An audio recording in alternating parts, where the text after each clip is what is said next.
ሰላም ጤና ይስጥልኝ እንደምን ቆያችሁ ውድ ተከታታዮቻችን። ይህ ወቅታዊና እውነተኛ መረጃዎችን በፍጥነት የምታገኙበት የንጋት ዩቲዩብ ቻናላችን ነው። የሰዓቱን ዋና ዋና መረጃዎችን በማስቀደም እንጀምራለን። ጀነራል አበባው ወደ ግንባር ተጓዙ፣ ለሻዕቢያና ለህወሓት መርዶ። በትግራይ የቀድሞ ወታደሮች ላይ አዲስ ጫናም በሱዳን። የኢትዮጵያው ድሮን የግብፅን አውሮፕላን ለጥቂት ተላለፉ። የግብፅ ሚዲያ የጦር ኃይሎች አዛዥ ከስልጣን ተነሱ። ፕሬዚዳንቱ ያሳለፉት ውሳኔ። መከላከያ ሚኒስትሮቹ ተጣመሩ። የቱርክ ድንገተኛው መድረክ። የተለያዩ መረጃዎችን የሚያደርስላችሁ የባሮ ዩቲዩብ ቻናላችን ቤተሰብ ካልሆናችሁ አሁኑኑ የደውል ምልክቷን ተጭናችሁ ቻናላችንን ሰብስክራይብ በማድረግ ቤተሰብ ሆኖ እያለን በዝርዝር ወደ ያዝናቸው መረጃዎችን ተሻገርን። አብራችሁን ቆዩ። ጀነራል አበባው ወደ ሰሜን እዝ ግንባር ተጓዙ፣ ለሻዕቢያና ለህወሓት መርዶ። የኢትዮጵያን የውስጥ ሰላም ለማወክ የሚንቀሳቀሱ ታሪካዊ ጠላቶችና ውስጣዊ ባንዳዎች በጋራ በመሆን ሀገር ለማፍረስ የሚያደርጉትን ጥረት ተከትሎ የኢፌዴሪ መከላከያ ሰራዊት ዝግጅቱን ማጠናቀቁ ተሰምቷል። ምክትል ጠቅላይ ኢታማዦር ሹሙ ጀነራል አበባው ታደሰ ሰሜን ምዕራብ እዝ ሊሰነዘር የሚችል ማንኛውም ጥቃት መከላከል በሚያስችለው የዝግጅት ደረጃ ላይ መሆኑንም ገልጸዋል። የጀነራሉ ወደ ሰሜን እዝ ግንባር ያደረጉት ጉዞ ለኤርትራ መንግስት ባለስልጣናትም ሆነ ለህወሓት ባለስልጣናት መርዶ የሆነ ሲሆን በአሁኑ ወቅትም በዚህ ግንባር የኢትዮጵያ ጦር እንቅስቃሴ መጠናከር ለጠላት ኃይል ስጋት የጣለም ሆኗል። ጀነራል አበባው ታደሰ በግንባሩ ተገኝተው ባስተላለፉት መልእክትም ሰሜን ምዕራብ እዝ ከየትኛውም አቅጣጫ ሊሰነዘር የሚችል ጥቃትን መከላከል በሚያስችለው የዝግጁነት ደረጃ ላይ እንደሚገኝም ገልጸዋል። ጀነራል አበባው ታደሰ በሰሜን ምዕራብ እዝ የግዳጅ ቀጠና ተገኝተው የሰራዊቱን የዝግጁነት ደረጃ የተመለከቱ ሲሆን የጦር ክፍሎቹን ወታደራዊ አካላዊና ስነልቦናዊ ዝግጅት ተዘዋውረው የተመለከቱም ናቸው። እዙ ከታሪካዊ ጠላቶቻችን የሚሆን ከባንዳዎች ሊሰነዘር የሚችል ጥቃትን መመከትና መደምሰስ በሚያስችለው የዝግጅት ደረጃ ላይ እንደሚገኝም አረጋግጠዋል። ሰሜን ምዕራብ እዝ መከላከያ የሰጠውን ግዳጅ በላቀ ጀግንነት እየፈጸመ የመጣ የተቋማችን አስተማማኝ እዝ ነው ያሉት ጀነራል አበባው ታደሰ እዙ የህወሓትን ሀገር የማፍረስ ተከታታይ ወረራ በመመከትና ሀገርን በማጽናት ትልቅ ሚና የነበረው ጠንካራ እዝ ስለመሆኑም ገልጸዋል።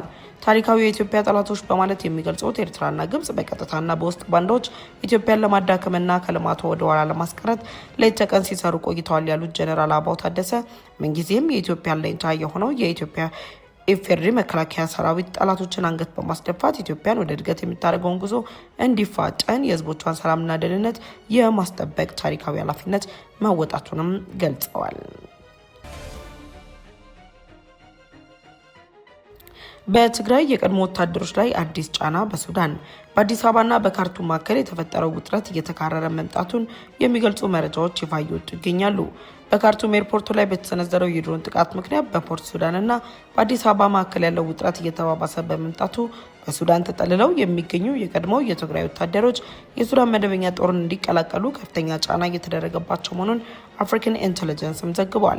በጀነራል አልቡርሃን የሚመራው የሱዳን ጦር ይህን እያደረገ የሚገኘው ከኢትዮጵያ ጋር የገባበትን ውጥረት ተከትሎ ሲሆን ከዚህ በተጨማሪ የሱዳን ፈጥኖ ደራሽ ኃይል ራሱን በጦር ሰራዊት እያጠናከረ ያለበትን ሁኔታ መነሻ በማድረግ እንደሆነም አስተያየት ሰጪዎች እየገለጹ ይገኛሉ። የጀነራል አልቡርሃን አመራሮች ጫና እያደረሱባቸው የሚገኙት የቀድሞው የትግራይ ተዋጊዎች በምስራቅ ሱዳን በሚገኝና በሱዳን ጦር ቁጥጥር ስር ባለው ካምፕ ውስጥ የሚገኙት መሆናቸውም ተሰምቷል። የሱዳን ሰራዊት ከፍተኛ አመራሮች እያስገድዷቸው የሚገኙት ወጣቶቹ ጥሪውን የማይቀበሉ ከሆነ ወደ ኢትዮጵያ ተመልሰው እንደሚላኩ ማስፈራሪያ እንደደረሳቸውም ነው አፍሪካ ኢንተለጀንስ በዘገባው ያስነበበው። የኢትዮጵያ ድሮን የግብፅን አውሮፕላን ለጥቂት ተላለፉ። የግብፅ ሚዲያ የሱዳን መንግስት በኢትዮጵያ ላይ ያቀረበውን ክስ ተከትሎ የግብፅ ሚዲያዎች የተለያዩ መረጃዎችን ማውጣት ጀምረዋል። ኢትዮጵያ በይፋ ውድቅ ያደረገችው የሱዳን መንግስት ክስ መነሻም አድርገው ለጀነራል አልቡርሃን ድጋፍ እየሰጡ የሚገኙት የግብፅ መንግስት ሚዲያዎች ኢትዮጵያ በሱዳን የእርስ በርስ ጦርነት ላይ ጣልቃ ገብነቷን የሚያረጋግጥ መረጃ ተገኝቷል ማለታቸው ግርምትን የጫረ ጉዳይም ሆኗል። የግብፅ የሚዲያ አውታሮች እየወጡት ባለው ዘገባ መሰረትም የኢትዮጵያ ድሮን የግብፅ አውሮፕላን ላይ አደጋ ሊያደርስ የሚችል ሁኔታ መፈጠሩን ገልጸዋል። እንደ ግብፅ ተንታኞች ገለጻ የሱዳን መንግስት መነሻውን ከኢትዮጵያ አድርጎ በካርቱም አየር መንገድ ላይ ጥቃት አድርሷል የተባለው ድሮን በካርቱም አየር መንገድ በረራ እያደረገ የነበረውን የግብፅ አውሮፕላን ለጥቂት እንደተላለፉም ተገልጿል። የካርቱም አየር መንገድ በረራ አገልግሎት በጀመረበት የመጀመሪያ ምዕራፍ ላይ ያጋጠመው ይህ ክስተት የግብፅ ባለስልጣናት ኢትዮጵያ ላይ ለሚመሰርቷቸው መሰረተ ቢስ ክሶች ማጠናከሪያ እንደሆነላቸውም እየተገለጸ ይገኛል።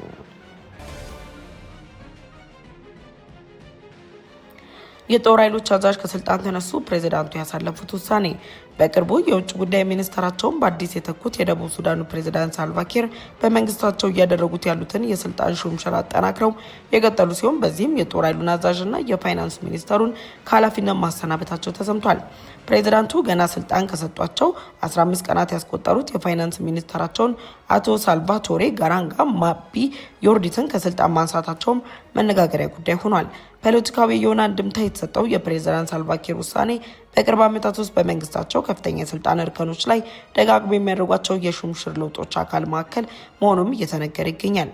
ጀነራል ፖል ናንጌ የቀድሞ የጦር አዛዥ እንዲሁም ሳልቫቶር ጋራንጌ ማቢዮርድት የቀድሞ የአፍሪካ የፋይናንስ ሚኒስተር ከስልጣን ያነሱት ፕሬዝዳንቱ በምትካቸው ጀነራል ሳንቲኖ ዴንጎልን አዲስ የጦር ኃይል አዛዥ አድርገው ሾመዋል።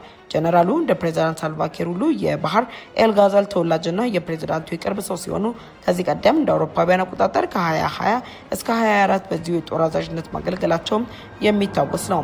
ኮል ዳንኤል ዮኤል አዲሱ የፋይናንስ ሚኒስተር አድርገውም ሾሟቸዋል። መከላከያ ሚኒስተሮቹ ተጣመሩ። የቱርክ ድንገተኛው መድረክ በአፍሪካ ቀንድ እየተጠናከረ በመጣው ውጥረት ተከትሎ የተለያዩ ሀገራት የሁለትዮሽ ወታደራዊ ትብብራቸውን ለማጠናከር እየሰሩ ባሉበት በዚህ ወቅት ላይ በውስጣዊ ግጭቶች እየታመሱ የሚገኙ ሱዳንና ሶማሊያ ሚስጥራዊ የተባለ ግንኙነት በቱርክ ማድረጋቸው ተሰምቷል። በተለይም ይህ ግንኙነት የተፈጠረው ሱዳን ኢትዮጵያን በካርቱም አየር ማረፊያ ጥቃት ኢትዮጵያን ከከሰሰች ማግስት መሆኑ ለጉዳዩ ትኩረት እንዲሰጠውም ያደረገ ጉዳይ ሆኗል። የሱዳን የመከላከያ ሚኒስትርና የሶማሊያ መከላከያ ሚኒስትር በኢስታንቡል መገናኘታቸውን ተከትሎም የተለያዩ አስተያየቶችም እየተሰጡ ይገኛሉ። ኢትዮጵያ በሱዳን ጦርነት ላይ እየተሳተፈች ነው በሚል እየተከሰሰችበት ባለችበት ሁኔታ ትኩረት ሁሉ ወደ ኢትዮጵያና ሱዳን በዞረበት በዚህ ሰዓት ሶማሊያ በመከላከያ ሚኒስትሯ በኩል ከሱዳን ጋር ያደረገችው ግንኙነት የድጋፍ አካል ተደርጎ ሊወሰድ የሚችል ክስተት እንደሆነም ይገመታል። ለሰዓቱ መረጃዎችን ያስደምጣችሁ የንጋት ቲዩብ ቻናላችን ነው። የተለያዩ ወቅታዊና እንዲሁም ደግሞ ትኩስ መረጃዎች እንዲደርሳችሁ የንጋት ቲዩብ ቻናላችንን ሰብስክራይብ በማድረግ ቤተሰብ እንድትሆኑ ጋበዝናችሁ። የንጋት ቲዩብ ቻናላችንን ሰብስክራይብ አድርጋችሁ ቤተሰብ ከሆናችሁ ለሌሎች ወዳጅ ዘመዶቻችሁ መረጃው እንዲደርስ እንድታጋሩቷቸውም እንጠይቃችኋለን። በቀጣይ በሌሎች መረጃዎች እንመለሳለን። እስከዛው ግን ቸር ቆዩ።